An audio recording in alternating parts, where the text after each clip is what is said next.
Hello， 大家好啊！我们又相聚在成都啦。上一期我们看完大熊猫，大家还记得吗？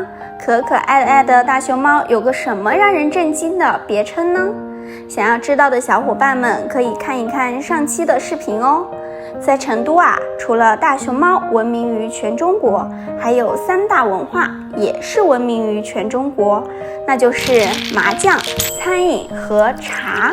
今天我就带大家体验这边的特色盖碗茶，走吧，出发！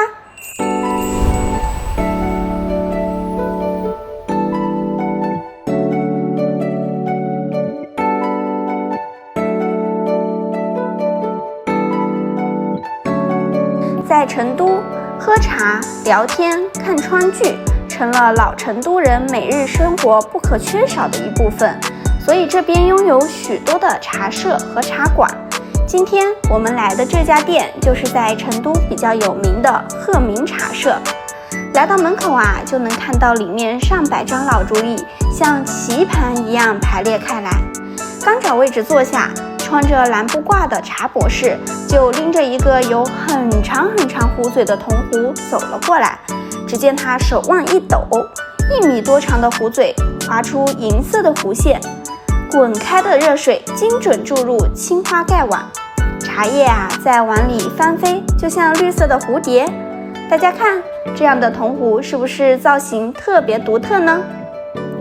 这个呀，就是中国特色茶具长嘴铜壶，它又叫龙嘴壶、长流壶，是四川茶馆文化的标志性器物。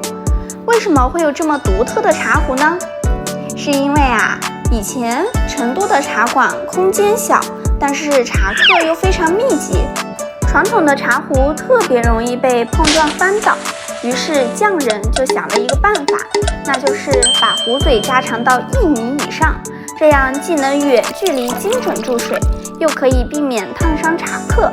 之后这样子的方法逐渐演变为一门绝技，就是刚刚大家看到的茶艺注水表演，也是现在中国的非遗长嘴壶茶艺。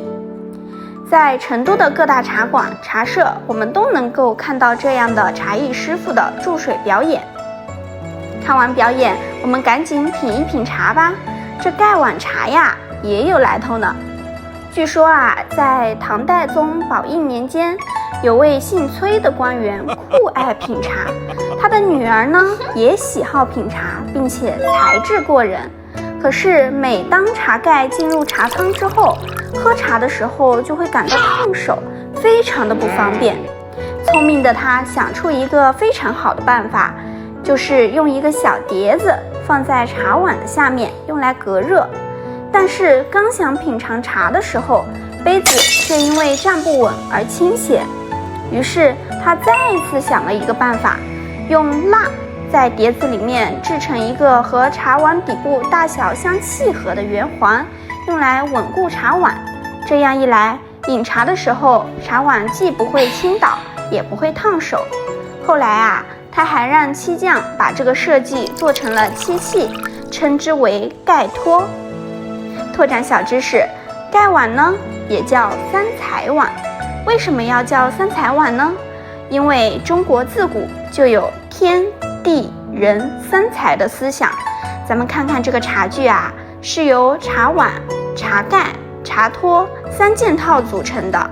茶盖在上面为天，茶托在下面为地，而茶碗居中就是人啦。3者合一，正好和中国天地人和谐的传统哲学思想不谋而合。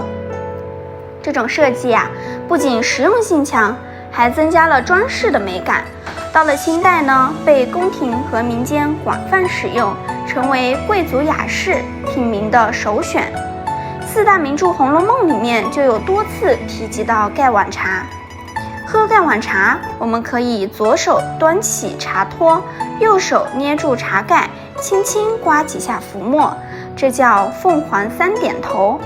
如果你喝完了茶，想要让师傅给你续茶，就可以把茶盖朝下搭在茶托的边缘，师傅看见了就会过来给你添茶啦。这是喝盖碗茶的暗语，是不是非常有意思呢？